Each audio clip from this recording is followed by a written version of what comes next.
In this video, we are going to solve question number 453, diameter of a tree of binary tree. It's an easy level question. Let's quickly understand what the question is saying.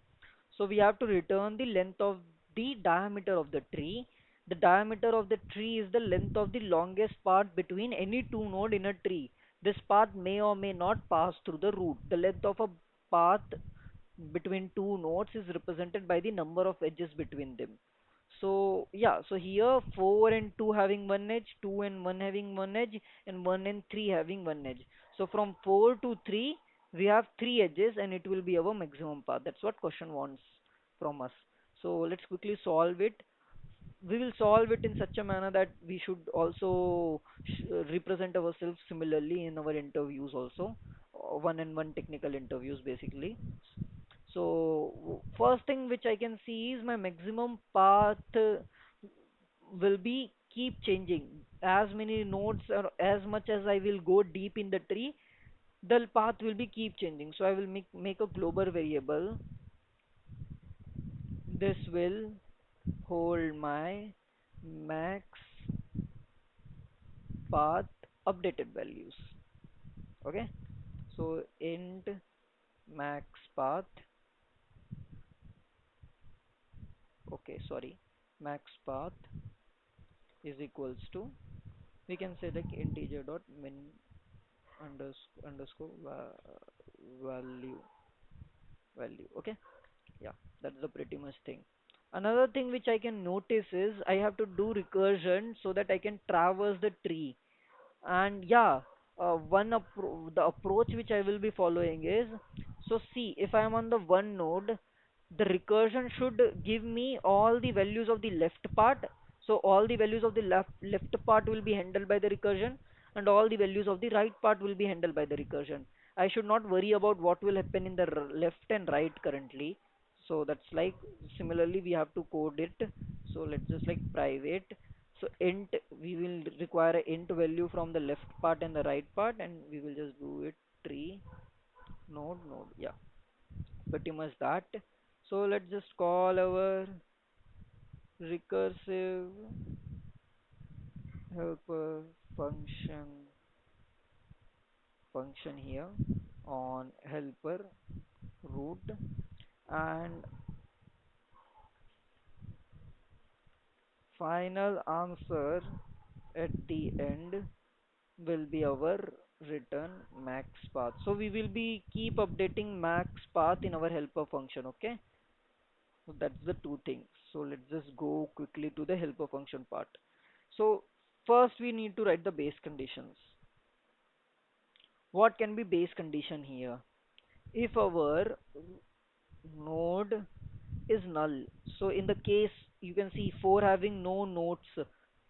So in this part, when 4 is having no nodes, if it is null, then what will be our value for the edge? How many edge will be there to connect 4?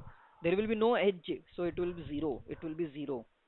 And now, as I told, I don't need to worry about this left and right subtrees.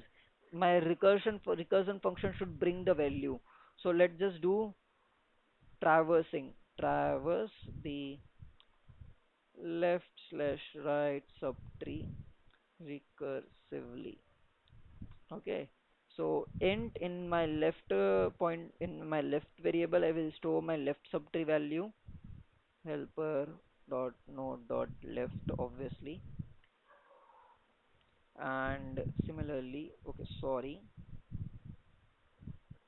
int right is equals to helper node dot right.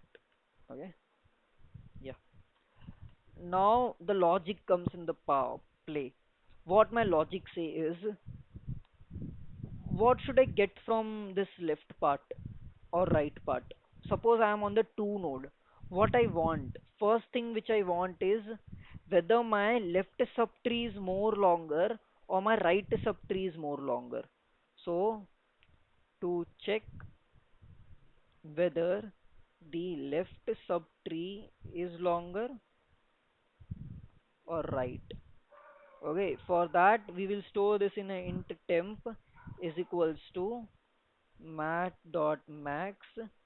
Either my left tree can be longer or my right tree can be longer, correct? Left and right plus the current node value. Okay, this is the main thing.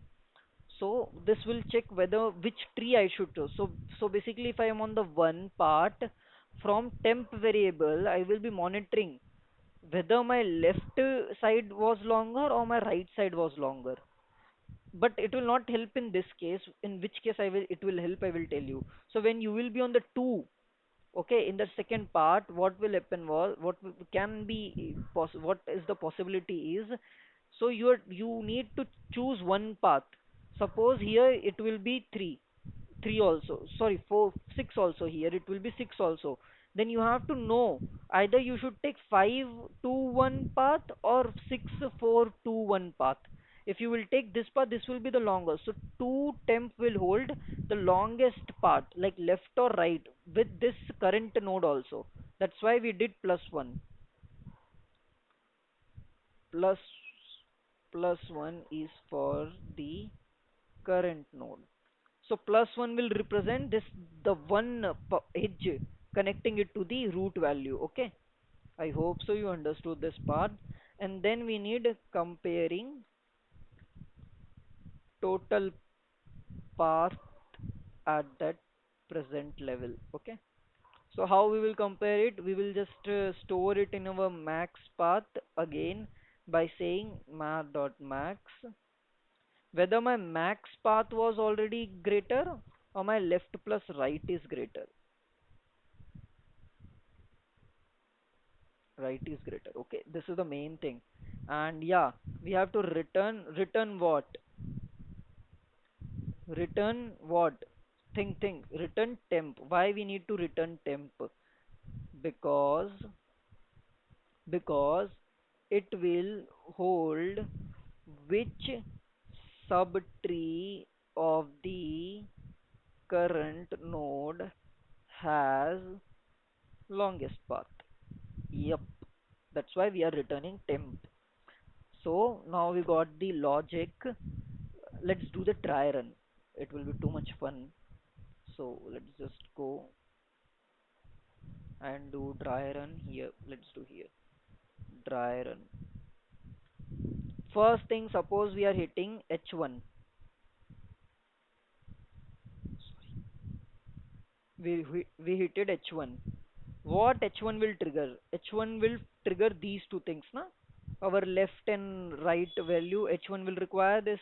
To get those value, it will trigger H2, comma H3. Correct? Yep. So what will happen in H2 part? Let's first see that. In H2 part, H2 also need left and right value. So H2 will trigger 4, comma H of 5. Now what will happen? For H of 4 case, our left value will be 0. Why? We should ask why it will be 0. So this condition will result in it in the 0. So node of the left part is 0. So there is no edge to connect it. So again 0, and right part will also similarly 0. So what we will return now? Let's see. So when both thing we got 0 0, 4 is not a null node, so it will go in this temp variable part. So 0 and 0, 0 will be the answer, and plus 1. Why plus 1? So because we need one edge to connect it with the parent node, which is 2. That's why plus 1. So our temp will be 1. And why our max path here, what our max path here will be? So there is no path. This is a standalone node. So our max path will be 0. Okay. Same for H2 also. Same for H5 also. Same for H5. Okay. So in H2 part, what will happen then? Let's just go for H2 again. Now we are back to H2 with our values. Now what will happen here? So from H1, from the left part, what I will get? I will get 1, because we are returning temp. Okay. From the right part also I will get 1. Okay, so what will be the temp in this part? 2 part. So our temp will be left or right max, which will be 1 plus 1. So temp will be 2, because now we need two nodes. See, 1 and 2 nodes to connect it with the root. Two nodes to connect it with the root, no matter which path you choose.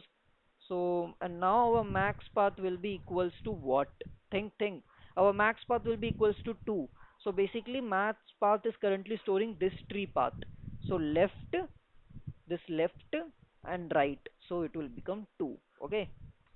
Now we will see. Okay, here one thing more, same for H5 and H3 also. So why for H3? Again, H3 has nothing, 0, 0, and one node it needs to connect with 1. That's why for H3 also it is same. So now back to H1, what will happen? Let's just see quickly. In H1, from the 2, we will get temp 2, and from the 3, we will get temp 1. So now, what will be the temp here? We will have a temp value. It will become 3 again, because max of 2 plus 1, 3. What will become our max path? But that's the main question. Now, a max path will become left. This left is what? 2 plus right, 1.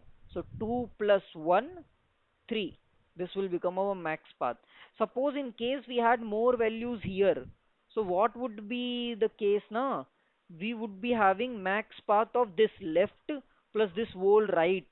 So at that point our max path value would be this tree, and we will have this tree as our answer. That's why we are keeping max path separate than temp. Okay, so we got the max path 3, which is our answer is equals to 3. Let's just submit the code and check it.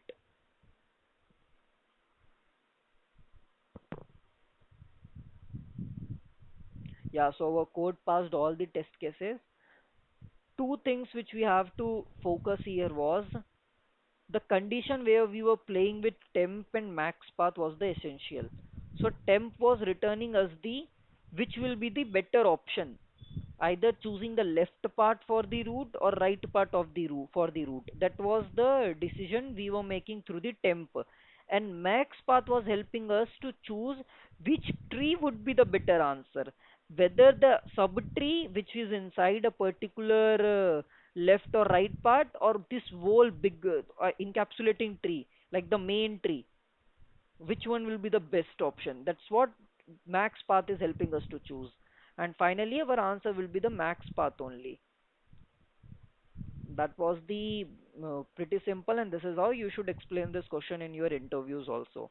Another question after this I will suggest will be the maximum path sum. That question also has similar kind of working logic.